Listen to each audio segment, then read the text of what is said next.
Olá pessoal, bem-vindos a mais um giro semanal sobre o mercado financeiro, em mais uma semana de queda no nosso mercado. E dois fatores pesaram nisso, o mau humor estrangeiro e a queda das commodities. As commodities, principalmente o minério de ferro, foi pressionado pelo menor crescimento da China.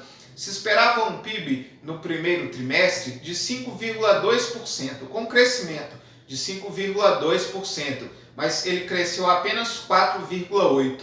Além disso, a política de Covid-0 lá no país asiático também pressionou. Importantes polos econômicos foram fechados e essa semana foi fechado a província de Taishan, que é um importante polo siderúrgico, o que fez com que o minério de ferro tivesse uma queda de 3,32% ao longo dessa semana e encerra essa semana com a tonelada cotada aos $146,50.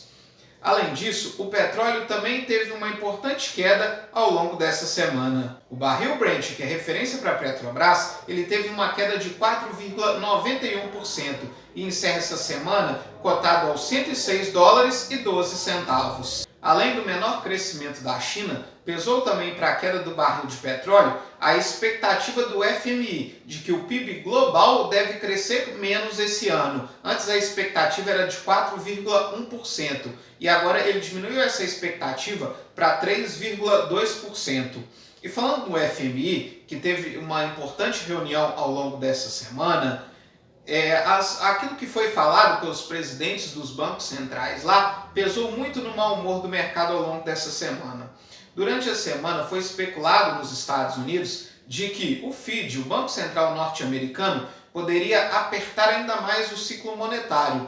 Teve alguns players de mercado, alguns economistas, falando que essa alta já na próxima reunião poderia ser de até 0,75%.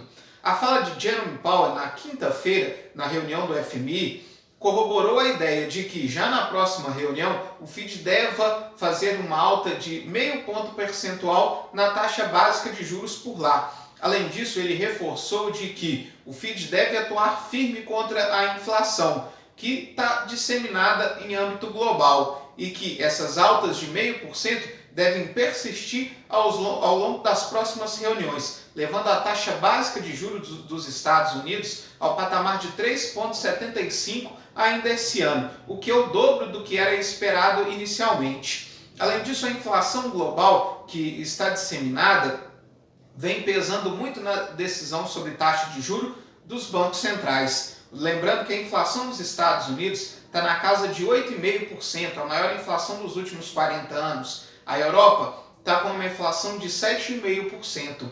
E o Banco Central Europeu, apesar de manter a sua postura de ainda não elevar sua taxa de juros nesse primeiro momento, e como disse a sua presidente, Christine Lagarde, de que uma alta muito abrupta dos juros na Europa pode levar ao arrefecimento da economia, mas mesmo assim a Europa não vai poder fugir disso durante muito tempo. E a expectativa é de que já no segundo semestre desse ano a Europa também eleve sua taxa básica de juros. Esse cenário global mais instável fez com que a nossa bolsa de valores fechasse em forte queda essa semana, uma queda de quase 4%, caiu 3,98%. Lembrando que só ontem a nossa bolsa caiu 2,86%.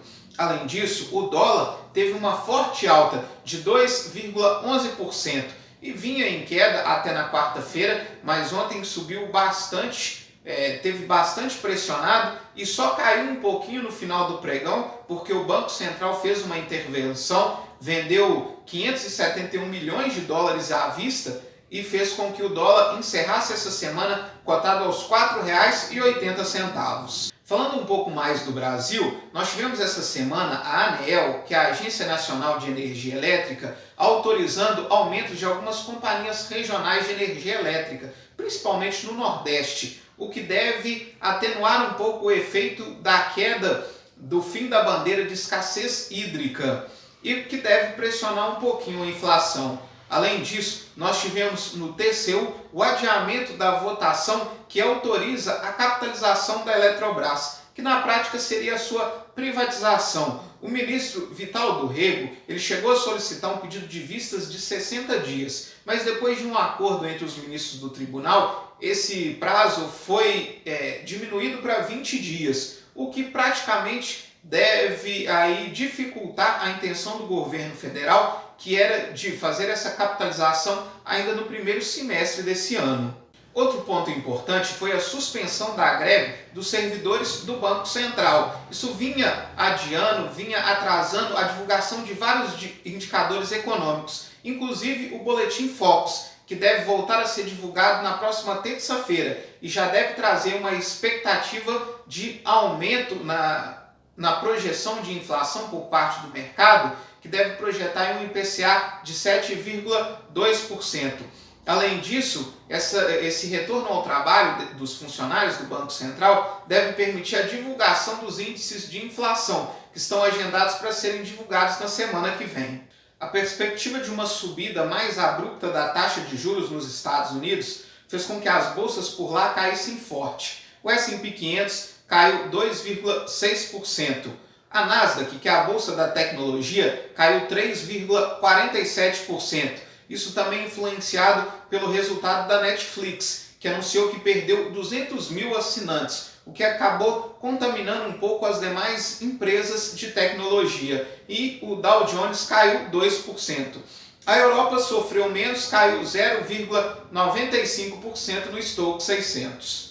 A fala de Roberto Campos Neto na reunião do FMI não trouxe nenhuma novidade em relação à ata do Copom, de que o Brasil só deve ter mais uma alta de juros de 1 ponto percentual na próxima reunião e deve parar por aí. Isso segurou um pouco os juros futuros. Daí para janeiro de 23, ele teve uma queda de 0,11% essa semana e segue cotado a 12,99%. Lembrando que o DI de janeiro de 23, ele tenta precificar qual será o valor da Selic ao final desse ano. Então ele já está precificando uma Selic na casa dos 13%.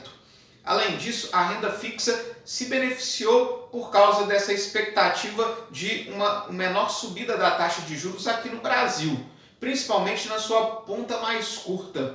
Os pré-fixados tiveram uma alta de 0,16% essa semana e o IMA geral teve uma alta de 0,15% essa semana.